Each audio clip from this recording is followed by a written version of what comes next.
Hey guys, welcome back. My name is Scott, and this is another My Bourbon Journey review. So if you're new to this channel and you're looking for reviews of different bourbons, ryes, American whiskeys, consider hitting the subscribe button.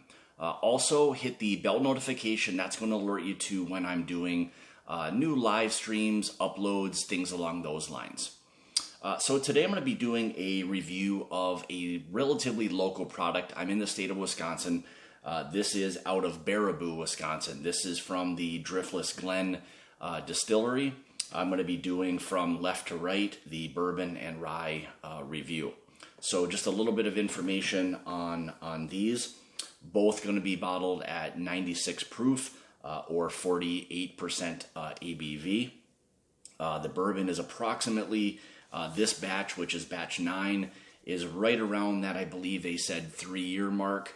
And the rye was right around the 2 to almost 3-year mark, I believe. So again, I'll have some information linked in the description below. So typically what I like to try to do with my reviews is we'll go through the appearance, we'll go through the nose, the palate, taste, palate of course, finish, things along those lines. And then I'll give you along the way any type of just general information. So why don't we start out with the bourbon first, and we'll kind of go from there. So again, this is a 96 proof, approximately 3 years old. Price-wise, this is right around that $40–50 range, and the rye is right about the same thing as well. So let's start out with the bourbon first. So as you can see, this has actually picked up a really fair amount of color from the barrels, for it only being approximately 3 years old. And again, I forgot to mention, mash bill on the bourbon was undisclosed. We'll get into the rye in a little bit. So again, as you can see, a nice kind of really copper-ish type of color. So let's get into the nose.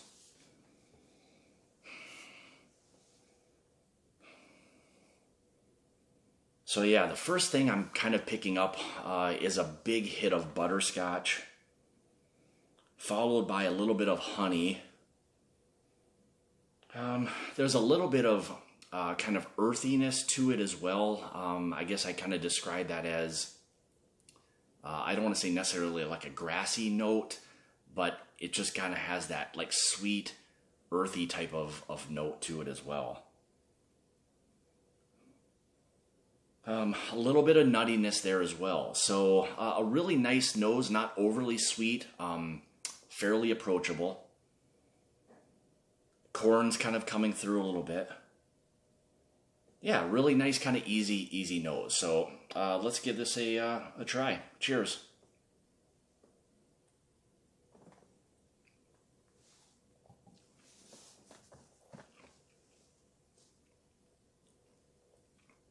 So, like I try to do with most whiskeys, bourbons, ryes, things along those lines, is take that initial sip before you start to judge anything in terms of whether you like it. Get the palate coated a little bit. Allow your mouth to kind of prepare, so to speak, for what it's about ready to have. So that second sip that you take, second, third, will really give you a better idea of what you're really kind of tasting.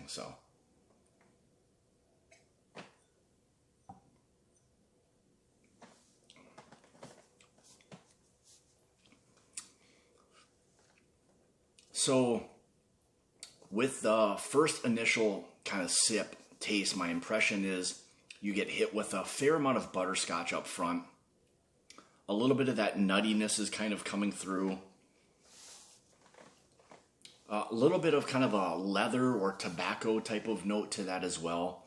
A little bit dry. Some of the dark fruit kind of wants to come through. Maybe like a little bit of a cherry or plum, something along those lines.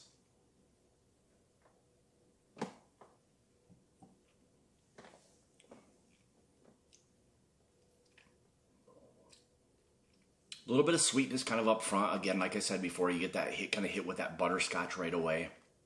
So there's that initial wave on the kind of the front of the palate or front of the mouth.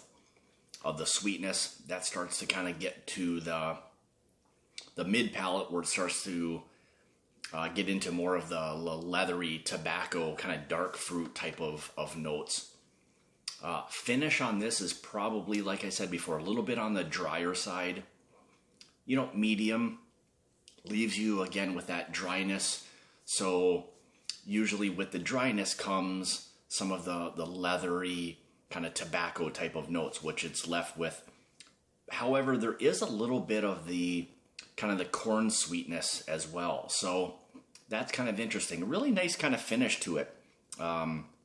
Well-balanced bourbon, especially for something that's, you know, still relatively young. So really nice job that they've done with that. So it will be interesting to see as they begin to age a little bit more of their product, you know, kind of how things begin to develop a little bit. So why don't we shift into the rye now? So this is coming from batch 4, and this is made up of at least 75% rye.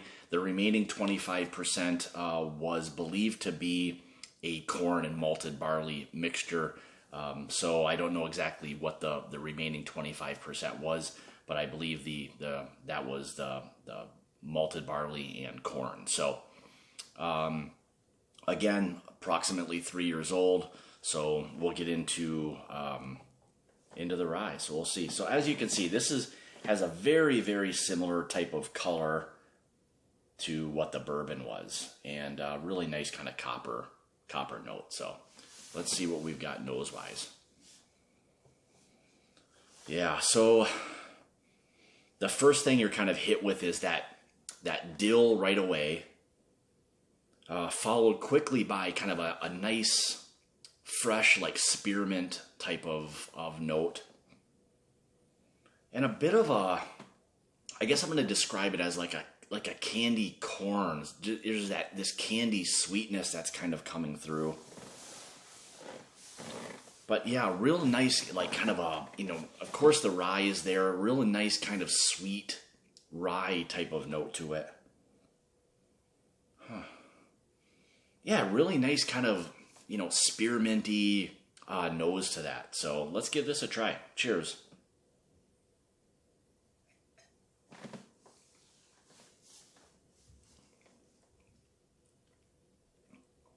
So yeah, on both of these, like I mentioned before, 96 proof, not a lot of heat up front really at all. So that's really nice. So, very, very approachable.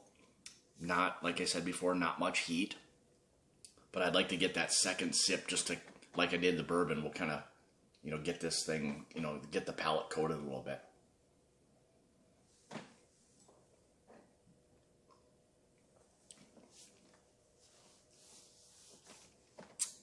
Yeah, so right up front, yeah, that spearmint is really what's wanting to kind of hit the front and mid palate. Really nice. You get hit with that kind of followed by the cinnamon, which is really nice. So you got this like kind of pepperminty dill cinnamon type of flavor up front. Kind of follows with a little bit of like a vanilla type of note to it as well. Fairly viscous, coated the glass really well. And it leaves this like kind of tingly note on the mid to the back of the palate. Kind of that, what you'd get from if you're having like spearmint gum and you suck in kind of quickly, that real rush of spearmint and that tingly flavor, or that feel. So yeah, really nice, kind of well balanced rye, I think. It's spearmint,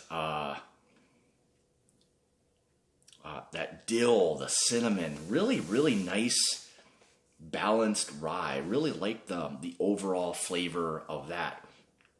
Both of these in cocktails I think would be fantastic. I think they'd both hold up really well.